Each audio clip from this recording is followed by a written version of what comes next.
नमस्कार व्यूअर्स, आपका स्वागत है रेडियो द्वारका में। आज मेरे साथ हमारे स्टूडियो में अनिल कुमार मुदगिल जी हैं।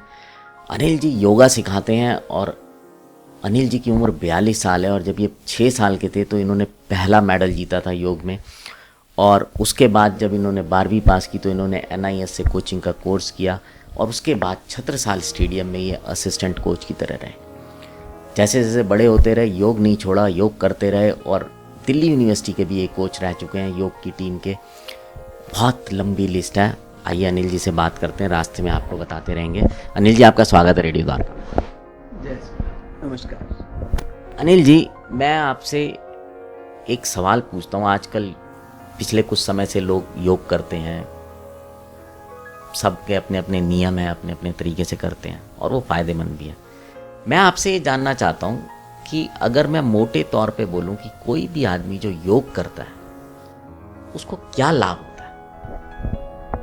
देखो, योग की जहाँ तक बात है ना, योग अगर आसन प्राणायाम ही करते हो तो मन और शरीर स्वस्थ हो जाता है, अंतरात्मा प्रसन्न रहती है योग के अभ्यास करने वाले की।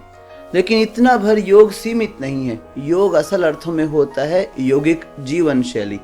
श्रीमद् भागवत में भी कहते हैं भगवान कृष्ण, समत्वम योग उच्यते, समभाव से किए गए सारी क्रियाएं वो योग है और वो आपके आत्मा की ऊंचाइयों तक ले जाएगा। गहरे में उसका यही अर्थ निकलता है। भगवान कृष्ण एक और बात कहते हैं, तस्माद् योगा युजस्व योग कर्मशु कौशलम। ये पूरा श्लोक है, बुद्धि युक्तो जहाति उभे सुकृत दशकृताम तस्माद् योगा युगस्व योग कर्मशु कौशलम। सब क्रियाओं को समभाव से करने वाली योगिक क्रियाएं आपके जीवन में कुशलता बढ़ाती हैं। असली लाभ ये होता है, आप अच्छे से बैठोगे, अच्छे से भोजन करोगे, अपने काम को बढ़िया से कर लोगे। ये सब काम योग से ही संभव है। अच्छा, जैसे ये तो एक आपने बताया जो होता है, लेकिन मान लीजिए मैं कहता हूँ बहुत सारे लोग जो हैं वो अपने वज़न कम करने के लिए करते हैं, कोई अपनी स्वास्थ्य बेहतर करने के लिए योग करता है, किसी को BP के, किसी को शुगर। तो एक तो ये तो लोग हो गए जो योग करते हैं और इस तरह से आसन के थ्रू अपने को फ़ायदा करते हैं। जो एक आम आदमी है जो ठीक है सुबह उठ के थोड़ा बहुत प्राणायाम कर लेता है, आसन कर लेता है, उन लोगों को भी क्या इससे कुछ लाभ होता है? जरूर होगा। योग में सांस की क्रियाएं, आसन, सूर्य नमस्कार, एक ऐसा पैकेज बनाया जा सकता है जो आपकी पर्टिकुलर ज़रूरत के हिसाब से आधा घंटा, पौना घंटा, 15 मिनट, जितनी आपकी प्रायोरिटी है आपकी सेहत के प्रति और जितना आपका बॉडी अलाउ करे, जो आपकी कंडीशन है उसके हिसाब से एक पैकेज बना के आपको दिया जा सकता है। अक्सर हम लोग ग्रुप में अभ्यास करते हैं। द्वारका स्पोर्ट्स कॉम्प्लेक्स में मैं योगा टीचर हूँ पिछले 17 साल से। वहाँ पे हम लोग कॉमन अभ्यास करते हैं, लेकिन फिर भी हमने 6 ग्रुप बना रखे हैं ज़रूरत के मुताबिक। कोई एडवांस अभ्यास करने का इच्छुक है वो अलग क्लास में आएगा, किसी को अपने हार्मोनल डिस्टर्बेंस ठीक करनी है उसके लिए अलग क्लास रखी हुई है। एक डंडे से नहीं हाँक सकते सबको, सबके लिए अलग अलग है। योग का अभ्यास भी इसी माफिक डिजाइन किया जाता है आपके ज़रूरत के हिसाब से। इसलिए कहते हैं कि योग्य शिक्षक से सीख कर करें योग। मतलब आपका कहने का मतलब ये है कि मान लीजिए अगर कोई व्यक्ति किसी अपनी शरीर में कोई बीमारी है उसको लेके योग को अगर अपनाना चाहता है तो वो पहले ये समझ ले कि उसको क्या करना है क्या नहीं करना है। सही, बिल्कुल सही। उसको अपने हिसाब से पहले तो टीचर को बताना पड़ेगा कि मेरी ये कंडीशन है, ये मेडिकल कंडीशन है। टीचर देखेगा उसका बॉडी वेट कितना है, फ्लेक्सिबिलिटी कितनी है, क्या पैरामीटर्स हैं उसके ब्लड के, हार्ट के, ब्लड प्रेशर के, उसके हिसाब से उसको समझाएगा, वो अभ्यास कराए जाएंगे, तब तो सही काम करेगा। हो सकता है गलत कर ले कुछ, वो उसको बताना जरूरी है अध्यापक को भी समझ के उसके हिसाब से समझाना, उसके हिसाब से कराना आवश्यक है, तभी ठीक होगा। अच्छा, आपने जैसे योग आप कई जगह सिखाते रहे हैं, आप अभी भी कॉलेज में 2 कॉलेज में आप अभी गेस्ट फैकल्टी की तरह जाते हैं, वहाँ सिखाते हैं।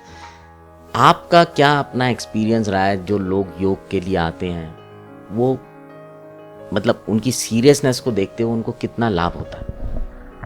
सीरियसनेस या कहें कि योग का खुमार चढ़ जाए, बुखार चढ़ जाए, अब तो योग की आदत पड़ गई, नशा हो गया, वो आने में टाइम लगता है।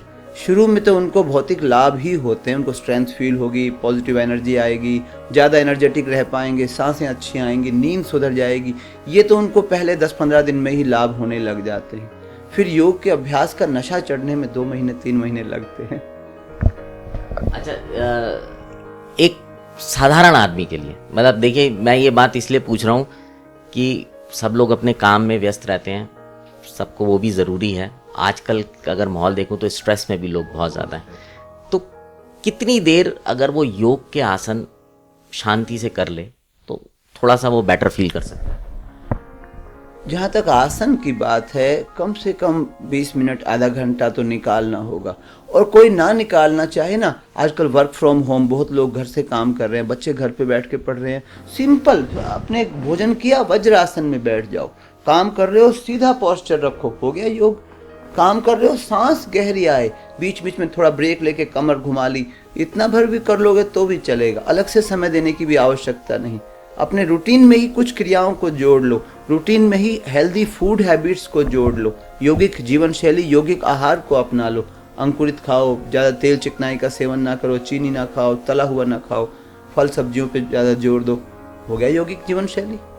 जैसे हमारे, एक आपसे एक सवाल और लूँगा कि हमारे घर में जो महिलाएं होती हैं वो आमतौर पर इतनी व्यस्त रहती हैं अपने कामों में, क्योंकि जो काम करती हैं उन्हें घर भी देखना पड़ता है और बाहर का भी जाना पड़ता है, और जो घर में रहती हैं उनको घर के इतने काम होते हैं कि समय नहीं मिल पाता। ये सबके साथ समस्या एक रहती है। वो कैसे अपना काम करते करते ही थोड़ा सा अपने को फ्लेक्सिबल और फिट रखें? देखो, मातृशक्ति को प्रणाम है मेरा बहुत। भारतीय माँ जो है ना, वो संसार की सबसे अच्छी माँ है, लेकिन विडंबना क्या है कि ये सबसे बीमार माँ है। भारतीय माँ अपनी सेहत सबसे पीछे, सबसे छुपे हुए कॉर्नर में छुपा देंगे अपनी सेहत को। परिवार आगे, बच्चे, हस्बैंड, सास ससुर, अपने माता पिता, घर के काम, सबसे आगे, अपनी सेहत सबसे पीछे। सुधारना पड़ेगा अपनी सेहत। रीढ़ होती है महिला किसी परिवार की। अगर आप स्वस्थ होंगे, महिला स्वस्थ होगी, तो पूरा परिवार संतुलित रहेगा। बहुत ज़्यादा आवश्यकता है। अब वर्तमान परिस्थिति में भारतीय महिलाएं ज़्यादा स्वस्थ नहीं है, क्योंकि अपना ध्यान नहीं दे रही, अपनी डाइट का ध्यान नहीं देती, एक्सरसाइज का तो बाद की बात है। ये आपने बहुत अच्छी बात बोली, मैं आपसे सहमत हूँ। मुझे भी ये लगता है कि महिलाएं अपने स्वास्थ्य का ध्यान घर में नहीं देती।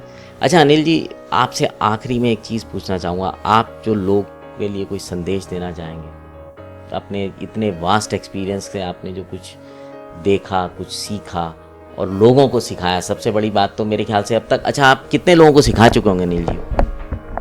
मैं तो बहुत लोगों को सिखाया। अभी लोग आते जाते रहते हैं, हज़ारों में होगी संख्या। यहाँ स्पोर्ट्स कॉम्प्लेक्स में 18-20 हज़ार लोगों को सिखा चुका हूँ अभी। उसके अलावा कॉलेज में हर साल 400 बच्चे होते हैं।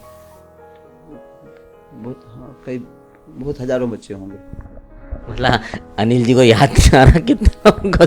खैर अनिल जी, अब ये बताओ आखिरी में कि एक क्या संदेश देंगे आप लोगों को? योग इसलिए करो क्योंकि मजबूरी है आपकी दिल्ली में रहना, शहरों में रहना।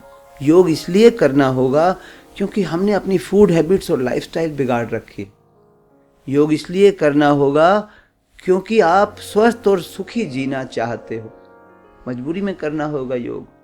ये मजबूरी शुरू में करो। जैसे कोई छोटा बच्चा स्कूल जाता है ना, पहले कुछ दिन रोता पीटता हुआ जाता है, फिर उसके फ्रेंड्स बन जाते हैं, फिर उसको स्वाद आने लगता है स्कूल जाने का।